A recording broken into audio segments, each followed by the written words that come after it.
নেশা শব্দটাকে তুমি কিভাবে দেখো, পজিটিভ নাকি নেগেটিভ? আমার জানা মতে তোমাদের মধ্যে 99% মানুষই এই শব্দটাকে নেগেটিভ ভাবে দেখে। কারণ এতদিন ধরে তোমরা শুধুমাত্র ফেসবুকের নেশা, ইনস্টাগ্রামের নেশা কিংবা মোবাইল ফোনের নেশার সাথে পরিচিত ছিলে, কিন্তু আজ আমি তোমাদের এমন এক নেশার সাথে পরিচয় করিয়ে দিব যা তোমার জীবনে নেগেটিভ নয় বরং পজিটিভ ইম্প্যাক্ট ফেলবে। কি কিছুটা অবাক হচ্ছ?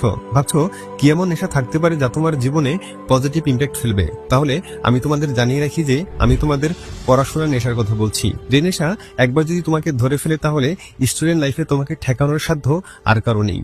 নগর বায়োস্কোপের আজকের ভিডিওটি যদি তুমি মনোযোগ সহকারে দেখতে পারো তাহলে তুমি শিখতে পারবে যে পড়াশোনাটাকে কিভাবে নিজের নেশায় পরিণত করা যায়। আর আমি মনে করি প্রত্যেকটা স্টুডেন্টের এই ভিডিওটি দেখা উচিত, কারণ স্টুডেন্ট লাইফের মোড় ঘুরিয়ে দিতে আজকের এই একটা ভিডিওই যথেষ্ট।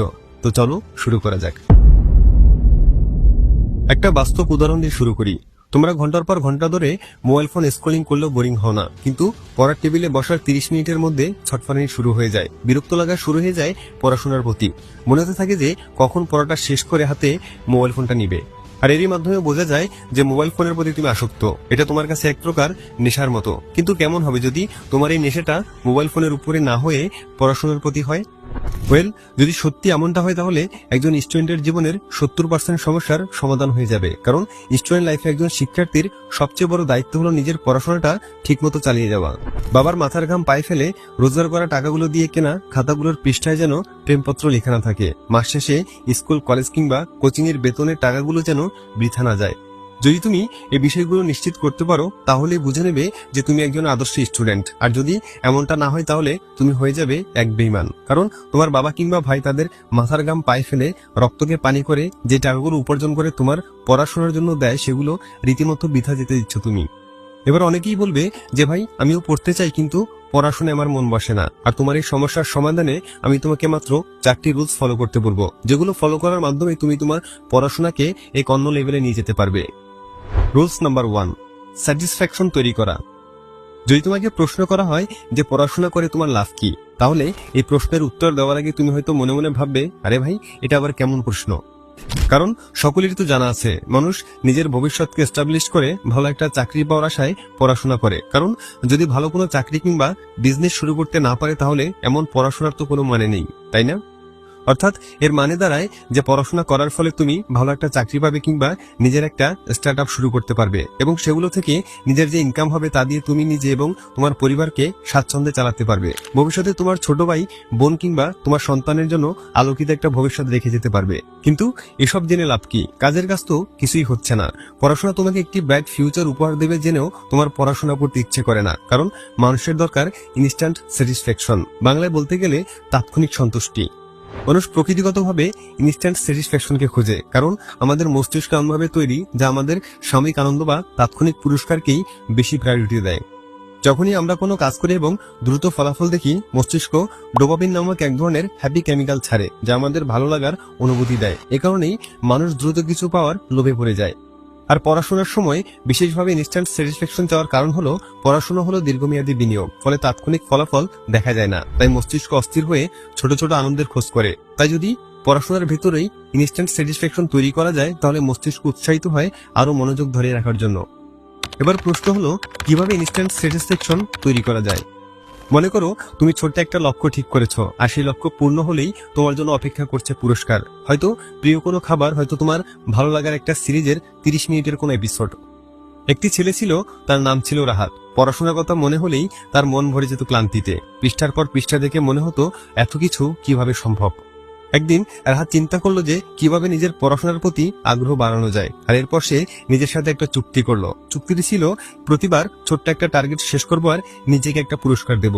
প্রথম দিন রাহাত ঠিক করলো 10টা পৃষ্ঠা শেষ করলে নিজেকে একটা চকলেট দেবে। তারপর সে পড়তে শুরু করলো। প্রথমে মন টান ছিল না, কিন্তু মনে পড়ে গেল টার্গেট শেষ করলেই পুরস্কার আছে।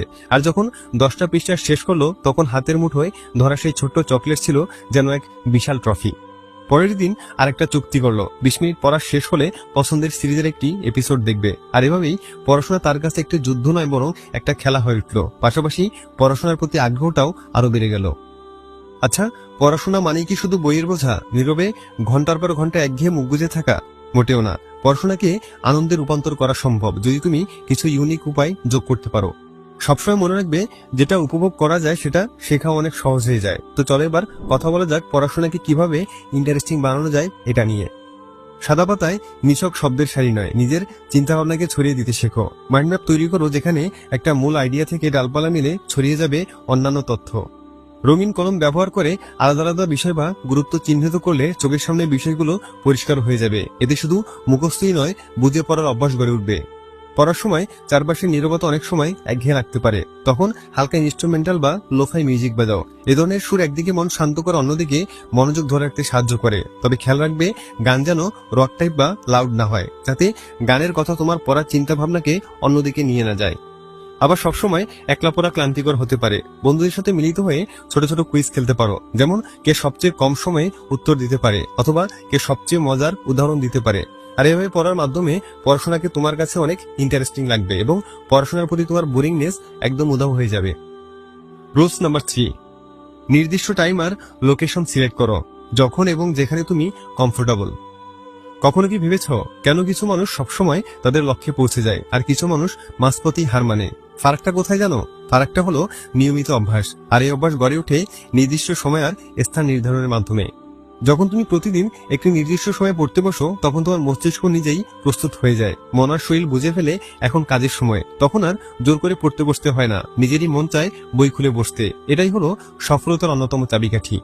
একটা নির্দিষ্ট স্থান, হোক সেটা তোমার টেবিলের এক কোণা বা জানলার পাশে একটা চেয়ার, সেই স্থানটা তোমার মস্তিষ্কের জন্য হয়ে ওঠে ফোকাস জোন। কারণ ওই জায়গায় এলে তোমার মন বুঝে যাবে তোমার এখনই পড়ার সময়। আর ভিডিওটা দেখা শেষ করে অবশ্যই কমেন্ট করে জানিয়ে দেবে যে তোমরা কে কোথায় পড়তে বসো।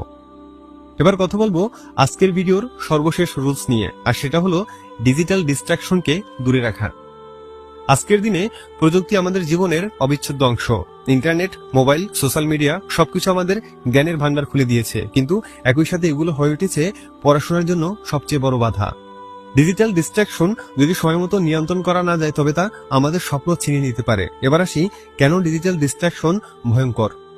পড়তে বসে যখন হঠাৎ মেসেঞ্জারে মেসেজ আসে বা ইনস্টাগ্রামে নোটিফিকেশন জ্বলে ওঠে, তখন মনোযোগ ভেঙে যায়।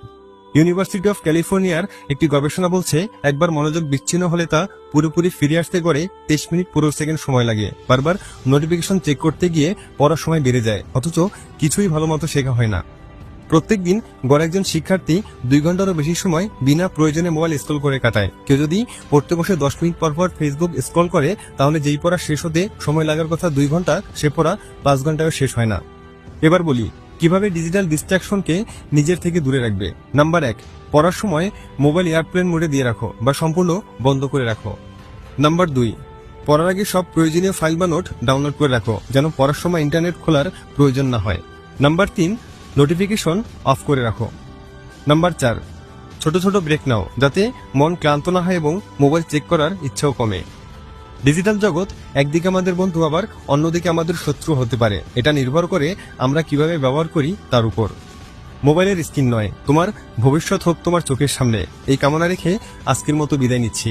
দেখা হচ্ছে পরবর্তী ভিডিওতে। ততক্ষণ পর্যন্ত সাবস্ক্রাইব করে নগর বায়োস্কোপের সাথেই থাকো। Thanks for watching.